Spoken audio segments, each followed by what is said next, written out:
అస్సలాముఅలైకుం నమస్తే. ఈరోజు వీడియోలోని మార్నింగ్ బ్రేక్‌ఫాస్ట్ చాలా హై ప్రోటీన్ గల దోస అయితే ప్రిపేర్ చేశాను. మీకు నచ్చుతుంది. అలాగే మీరు ఒకసారి ట్రై చేసేయండి. చాలా బాగుంటుంది. ఎవరైనా ఈజీగా తినేయొచ్చు. పిల్లలు కూడా చాలా ఇష్టంగా తింటారు. ఇప్పుడైతే నేను ఒక కప్పు వరకు రైస్ తీసుకుంటున్నాను. హాఫ్ కప్పు వరకు పెసలను తీసుకోవాలి. అలాగే హాఫ్ కప్పు వరకు రాగులను కూడా తీసేసుకోండి. ఇందులోని 1/4 కప్పు వరకు ఎర్రపప్పును కూడా తీసేసుకొని ఒక 2 టేబుల్ స్పూన్ల వరకు బాదం కూడా తీసుకోండి. ఇందులోని 2 టేబుల్ స్పూన్ వరకు మినపప్పును తీసేసుకోండి. 1 టేబుల్ స్పూన్ వరకు మెంతులను తీసేసుకోవాలి. ఇప్పుడు వీటన్నిటిని ఒక బౌల్లో వేసేసుకొని 4 లేదా 5 సార్లు బాగా వాష్ చేసుకోవాలి. మనకి ఎక్కడ డస్ట్ అనేది ఉండకుండా మొత్తం అంతా బాగా క్లీన్ చేసేసుకోవాలి.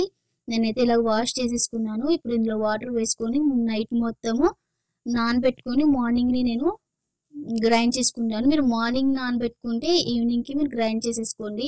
8-9 అవర్స్ వరకు అయితే ఇలానే ఉంచుకోవాలి.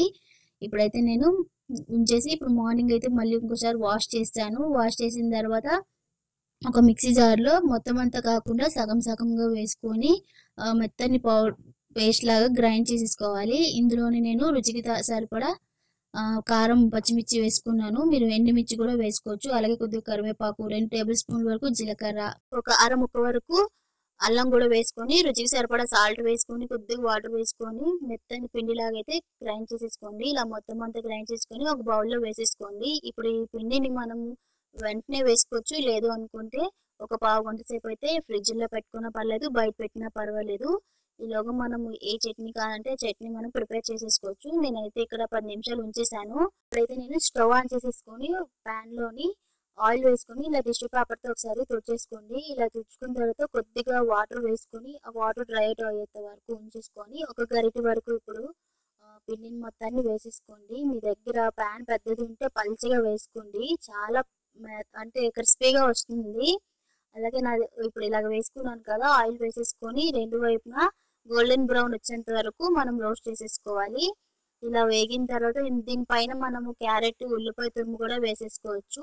నేను మీకు ఇలా చూపిద్దామని వేసాను. ప్లెయిన్ తినే వాళ్ళైతే ఇలాగ ఉల్లిపాయ, క్యారెట్ ముక్కలు వేసేసుకోండి. లేదు అనుకుంటే మన పొడులు ఉంటాయి కదా, కారం పొడి, అలాగే నువ్వుల పౌడర్ అది ఉంటుంది కదా, అది కూడా పైన యాడ్ చేసుకోవచ్చు. ఇప్పుడైతే నేను ఇక్కడ 2 దోసల వరకు వేసుకుంటున్నాను. మనం ఎన్ని తింటామో అన్ని దోసలు వేసేసుకోండి.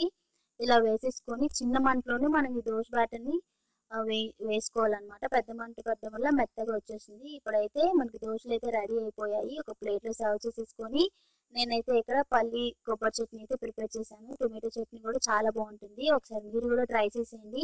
మీకు ఎలా కుదిరిందో నాకు కామెంట్ చేయండి. అలాగే మీరు మర్చిపోకుండా లైక్ చేయండి, షేర్ చేయండి. మీరు కూడా ఒకసారి ట్రై చేయండి. ఈ హై ప్రోటీన్ దోస చాలా హెల్త్‌కి చాలా మంచిది. ఈ వీడియో నచ్చితే లైక్ చేయండి. Thank you for watching.